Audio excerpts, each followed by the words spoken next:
विकल्पर 13तम विश्व मिलन कविता पाठोत्सव संबोधन महोत्सव दक्षिण ओडिशा रे सांस्कृतिक प्राणकेन्द्र ब्रह्मपुरु प्रकाश पाउथिबा निरपेक्ष संवादपत्र विकल्पर 13तम विश्व मिलन और संबोधना समारोह उद्दीपनार सह आयोजित हो जाइछि।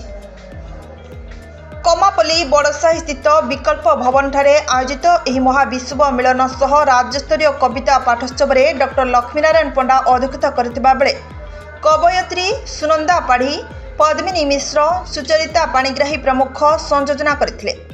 उत्सव मुख्य अतिथि भावे प्राक्तन न्यायाधीश तथा ज्ञानपीठ विजेता श्रीजुक्त हरप्रसाद दास जोगदे सम्मेलन को उद्घाटन करथिले। अंकुली श्री सरस्वती शिशु मंदिर और छात्र छात्री माने प्रारंभिक संगीत परिवेशन करथिबा बेले सम्मानित अतिथि भावे सर्वपुरातन प्रतिष्ठित दैनिक ओडिया संवादपत्र दैनिक आशार संपादक श्रीजुक्त प्रमोद कुमार पंडा, विविध संवादर संपादक श्रीजुक्त गौरांग चौधरी, वरिष्ठ समाजसेवी श्रीजुक्त आदित्य नारायण रथ जोग देथिले। मुख्य वक्ता भावे ओडिशार जनाशुना प्रेरणादायी वक्ता जगतसिंहपुरर श्रीमती सरोजिनी रथ और सम्मानित वक्ता भावे सुवक्ता श्रीजुक्त सरोजकांत रथ, मानवाधिकारी कमिशन राज्य सभापति रामकृष्ण पट्टनायक एवं नमिता राणी राउत प्रमुख जोगदे ओडिया भाषा ऐतिह्य सांप्रतिक स्थिति और भविष्यत नहीं जुगान्तकारी अभिभाषण प्रदान करथिले।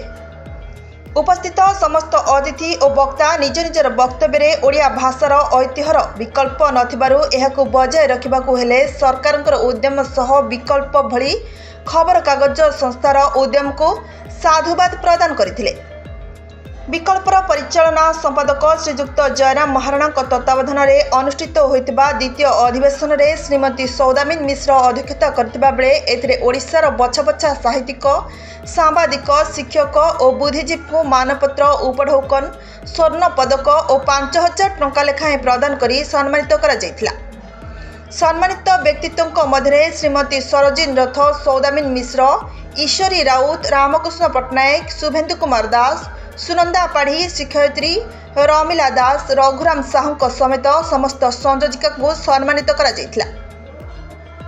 एही अवसर में 42 रु ऊर्ध्व कवि और कवयित्री कविता पाठ करथिबा बेले बहु संख्यक समाजसेवी और बुद्धिजीवी जोगदे विकल्पर एही कार्यक्रम को भूयसी प्रशंसा करथिले।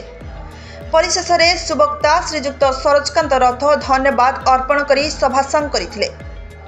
ब्रह्मपुरु रमेश चंद्र बेहेरा रिपोर्ट, नारद न्यूज ओडिया।